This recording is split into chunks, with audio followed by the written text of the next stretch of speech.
Hey guys, I'm Desikan, and in this video we're going to be doing an affordable dupes to high-end makeup products. I have pretty much like a full face of it. So these affordable products perform pretty much similar to the high-end makeup products. Maybe they're not like on par, but pretty close there. Or some of these are better than the high-end products. Those are the products I'm going to be talking about in this video. Now, if you're someone who feels like, affordable products can never be good, or I'm not sure about these affordable products, I don't think this video is for you. This video is for anyone who is not willing to spend a lot of money on high-end makeup products, who don't really have the budget, or just want to see what's there in the market that is similar to these products. And most of these are pretty good quality, and I have been using them for the longest time, and they perform just as good, or in fact better. So those are the products I'm going to be talking about. So first up, I'm going to be starting off with skincare in this video, because every single time I don't really like a certain product, or I'm like negating with a general opinion, a lot of comments I receive are like, maybe you're not doing a skin prep right. So I just wanted to quickly show you that these are the products I have been using for most of my skin prep, and be it like for affordable makeup, high-end makeup, filming videos, or even just generally getting ready on my day-to-day basis, or just even generally doing my skincare. So these are the products that I've been pretty much using every single day even. So there might be like few additions, few products I take out, but these are pretty much like constants. So always for your makeup or your skincare, you have to start off with a fresh base. For that, I have this one. This one is the BioCule Aqua Boost Hydrating Gel Cleanser. This one is a gel cleanser, obviously, like the name suggests. So it comes in this water jelly kind of a texture. So what I really liked about this particular cleanser is that it's packed with humectants. So that is great for me as someone with normal to dry skin, but it is also suitable for all skin types. This face wash, I feel like, cleanses my skin thoroughly without stripping my skin of the natural oils and the moisture from my skin, and not making my skin feel very dry. So basically, this face wash has aquaporin boosters and hyaluronic acid, which are really important for your skin's hydration, elasticity, and also to strengthen your natural skin barrier. Both of these are derived from corn kernels and natural sugars. So there's hydration for sure. Apart from that, your skin feels nice and fresh, plump, and hydrated when you use this face wash. So I use this during the daytime, like as a great start to feel refreshed and start off on a clean note. My face is nice and clean, so I can go ahead with my other skincare products. And also during the nighttime, to take off all of the skincare that I've used during the day, or any makeup residue that is left on my face, and followed by my nighttime skincare routine. So I think this would work really well for people of all skin types because of its hydrating and yet non-stripping nature and the consistency of this product, and also because of the ingredients present in this. So I highly recommend you guys try this one out. I will make sure to link it in the description box below, so make sure to check it out. And these days I can't stop using this combination. So you can clearly see this is actually like the second bottle of this. This one is the COSRX Duo. Okay, this one is the Advanced Snail Mucin Power Essence, and this one is the COSRX Snail Advanced all-in-one cream. So I don't like to use both of these separately. So yeah, I do use the essence with my other moisturizer and all of that, but this cream I feel like works the best with the essence, and I feel like it leaves my skin feeling nice and hydrated. It also gives a little bit of a glow and a great base for makeup, and preps my skin really well throughout the day. So like you can see that little bit of glow, I feel like it's from this duo. So with that, the base is nice and prepped. Let's start with the dupes. Let's get started with primer. So for the high-end side, I have the Fenty Beauty Hydrating Primer.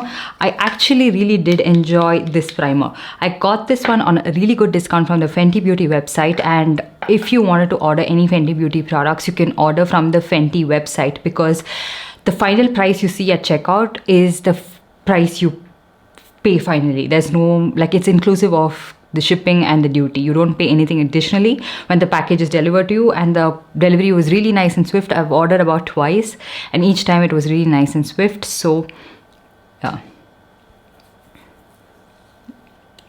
this is a really nice hydrating primer in my opinion, and I really liked it. Like, I didn't have any expectations, but it adds a really nice dewiness to my skin, so I really like that. So the closest match to that is from Type Beauty. This is not a very affordable brand, but I feel like this is the closest in terms of performance. This is the Type Overdue Plumping Primer. So it has that little bit of hydration, that glowiness that the Fenty primer has, and it also has that same blurring, smoothing finish on the face. Just that the color of both of this is really different.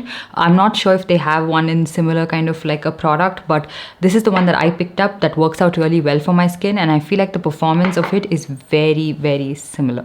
I feel like even now, like the Fenty one, it's said to be hydrating, but it almost settles down to more like a silicone based primer. It doesn't have that much of a dewiness to it, but this one does have that dewiness as well as that pore filling effect. So you can try this out if you wanted to, something that is very similar, or if you wanted just a hydrating primer, of course you can try out the Maybelline Dewy and Smooth primer. So this one is a really nice primer if you want just like that dewiness, hydration plump on your skin, but it doesn't really fill in your pores as much. So next up, to add a little bit more glow, I'm taking the Charlotte Tilbury Hollywood Flawless Filter on this side. This is one of my favorite products actually, and I cannot live without this because I use this pretty much under all of my makeup, like when I'm getting ready, especially during special occasions and all of that. It's very lightweight but adds a beautiful sheen, like a glow to your skin, but not like something that is too sparkly, and it doesn't make you look like Tin Man.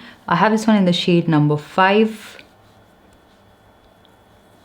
It's not a very intense tint, but it does add a little bit of tint to your skin. I really like the undertone of this, and it doesn't look too silver looking on my skin. It's very nice, lightweight, and you can't really see the shimmer flex to it, no matter like the lighting, no matter like what lighting you're under, natural light or like artificial light. It just looks so good. I really like it. So a very popular dupe to that is the e.l.f. Halo Glow Liquid Filter. I wouldn't say this is like 100% dupe. It is quite close, no denying that. I mean, there is a brand that has come up with something that is similar to that itself is a big deal, because for the longest time I was looking for a dupe for that. It is quite pricey, this one, and you can pick it up if Nykaa has like a buy one get one on e.l.f. I'm so waiting for other sites to stock up e.l.f. to just score better discounts, because e.l.f. now on Nykaa is almost never on discount. But you can see it gives a little bit more of an intense shine compared to the Charlotte Tilbury one, so that could work in your favor or against what you're looking for. So it's all about preference, and you can pick and choose the one you want. For color corrector, I have this Huda Beauty color corrector in the shade Peach. This shade could be really light for you if you have very intense dark circles, but the formulation is pretty good. It is pigmented, so just keep that in mind. I think if you have a little bit of intense dark circles, I think the shade Mango would work pretty well. For me, it works on certain days, it doesn't work on certain days, so I just make do with the color correctors that I already own instead of buying more and more of it. So then on this side, I'm going to be using the K Beauty color corrector in the shade Peach, which is again a very popular product among the masses. A lot of you guys keep telling me to try this out. I have tried this out previously as well, and I feel like this is a little bit of a better formulation than the e.l.f. Camo color corrector, because I feel like this is a little bit more thick and more pigmented than the e.l.f. one is if you are looking for a peach color corrector. And in terms of undertone, I feel like it matches the Huda Beauty one really well, and also the formulation and the pigmentation is pretty good. I feel like this is a little bit like the K Beauty one is a little bit less pigmented than the Huda Beauty one, as you guys can see. Like there's a little bit of darkness that is peeking from this inner corner, where this side it is not that way, but I feel like it is pretty good, and I'm just willing to see past it. Now moving on to foundation. For foundation, I have the Clinique Even Better Serum Foundation. This comes in a packaging like this. It comes in a pump like packaging like this, and I have this one in the shade Honey Wheat, which is a tad bit darker for my skin. So taking about a pump of this is the consistency of this foundation. A little bit runny, but not too runny as well, like a little bit. Just a little bit of this gives me almost like full coverage, you guys, and it has like a satin matte kind of a finish.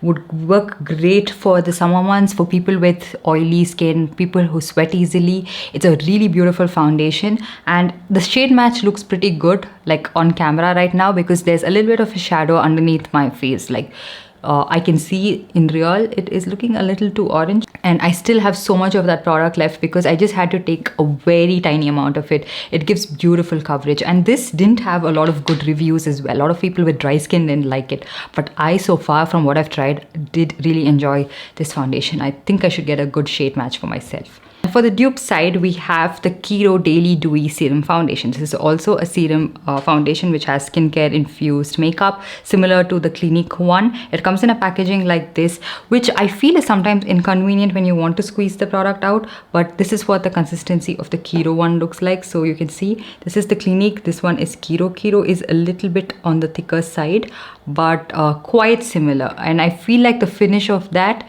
is also similar to the Clinique one. Blending it out with this brush. This is a Tarte brush. It was part of a limited edition set.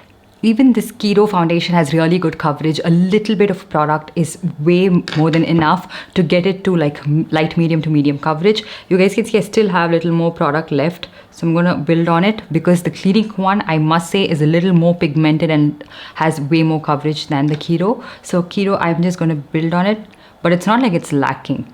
KIRO, I had to use that one full pump. For Clinique, I didn't have to use that, but this is how both of the foundations look side by side, and I feel like it's a pretty good dupe, okay? Like a 98% similar product, just that the KIRO one has a little bit more dewiness peeking through, so that is for people who want a little bit of dewiness in their foundation and not something that is too matte.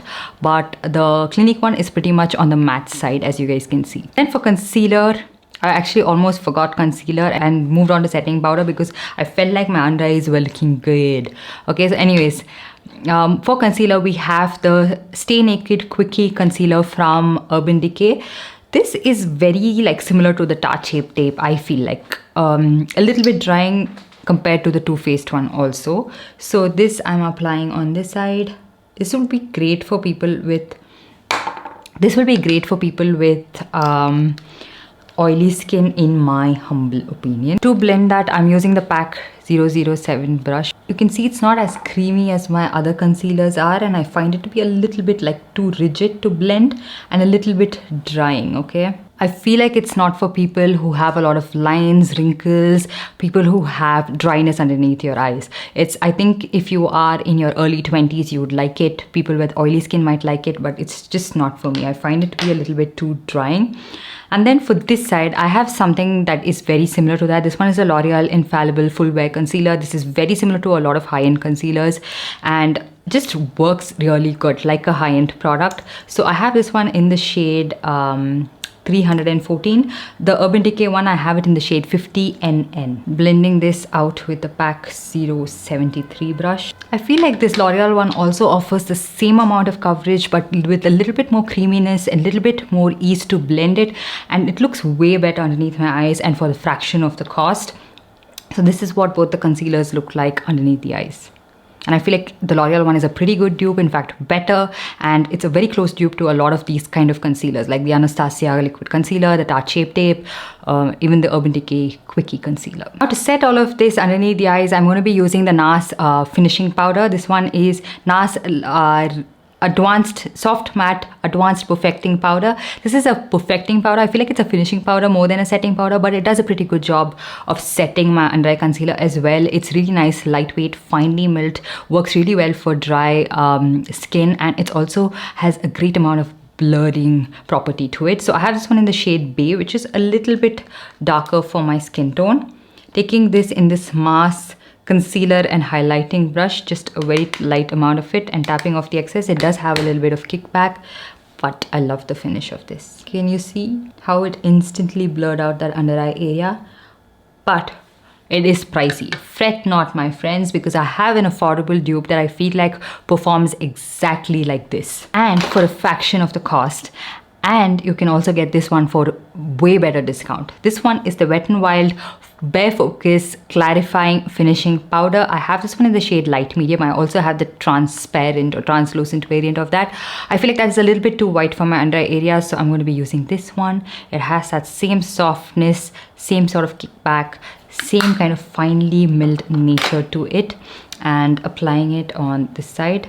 I feel like this one added a little bit more coverage as well, and it's also like same, but I feel a little bit more mattifying and equal amount of like blurring nature to it. Okay, and then now moving on to blush.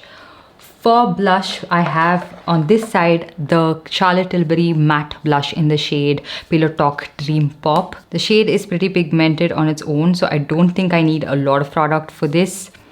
It's a beautiful shade and it's a beautiful formulation. It is a little bit on the matte side, but not something that's too drying matte, not something that looks cakey and too much on the face. I'm just going to build on it a little bit because I initially took very little amount of it. On this side, I'm going to be using the Daily Forever 52 Flourish Cream Blush. This one is in the number 003. They don't really have a shade name. They have one from Tipsy Beauty as well with a similar packaging. So if you wanted like the packaging sort of a dupe, these two are the products. But literally any blush would work. Like if you have the Daily Forever 52 blush in that squeezy tube packaging, even that works pretty well because it's matte but not extremely drying matte and a very blendable formulation. But here I'm trying to like even show you guys like you get the same packaging. I think even the shade is very similar to the Charlotte Tilbury one, and that's the reason I picked this up. I think you need to shake this up a little bit. On this side, also blending it with a similar brush. I have two of these brushes because I really like it. And this one has a better shape than this. Like this is a little bit thicker, this is a little bit thinner.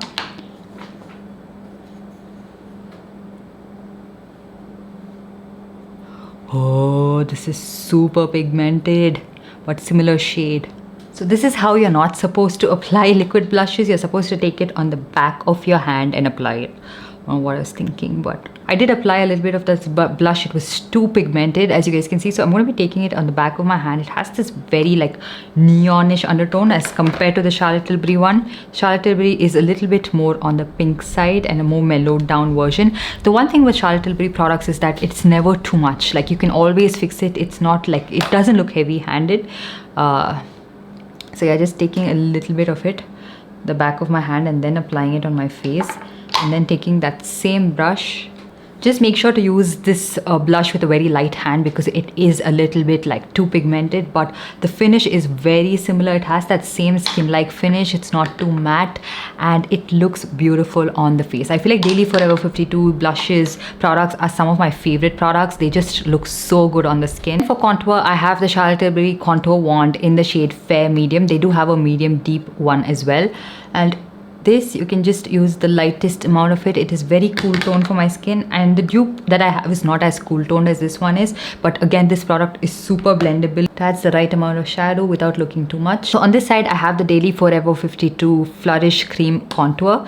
This is in the shade 002, which is a tad bit darker because it's for medium and medium deep skin tone. There is one from Tipsy Beauty as well, which has a beautiful formulation, very blendable, but that is for 1,200 rupees, and that's the reason I didn't include it in this video. But yeah, that's a really good product as well. This one would work out a lot better for people with medium skin tones, I feel like, and it also adds that shadow. The Tipsy Beauty one is a little bit more warm toned, but this one adds that shadow. It's a little bit more cool tone, especially if you wanted to chisel out your cheekbones and contour your face.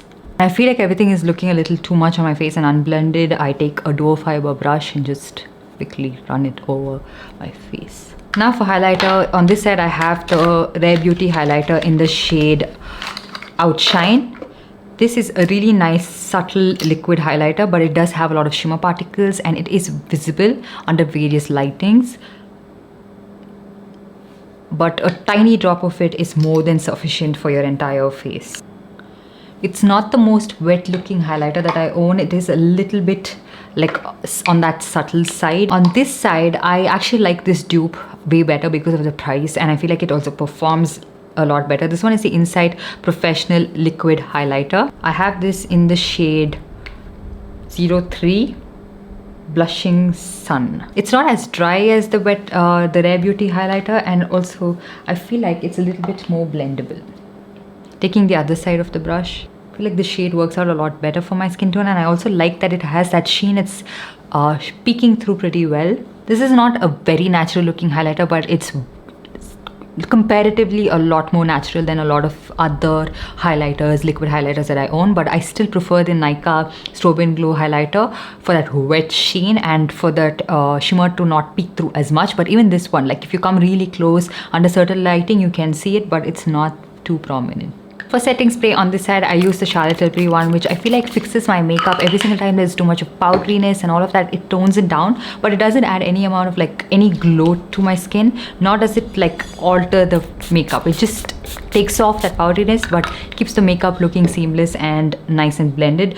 I don't have a 100% match to that, but I feel like this Mask Seal the Deal makeup fixer is a really good makeup fixing spray from the affordable range. It also like does the same thing of taking off all of that powderiness, but also adds a subtle like glow to your skin, I feel like.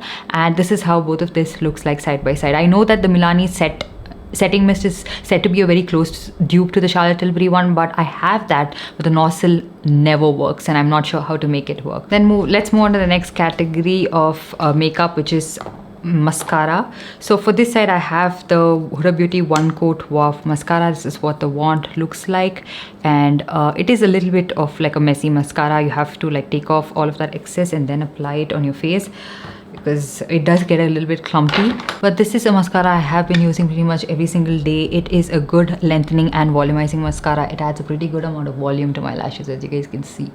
I know a lot of you guys would just roll your eyes if I mention that the Swiss Beauty Lift and Curl Volume Lash 4D Mascara reminds me so much of this One Coat Wow mascara in terms of the length and volume that it adds, minus the amount of wetness and that liquid feeling that this mascara has. If that is fixed, this is very, very similar to the Huda Beauty one.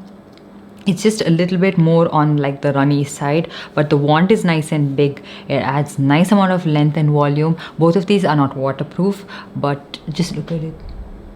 I feel like the Huda Beauty one is a little bit more on like the drier side compared to this one in terms of consistency, but look at the lash. How do you show if a mascara is working? Like,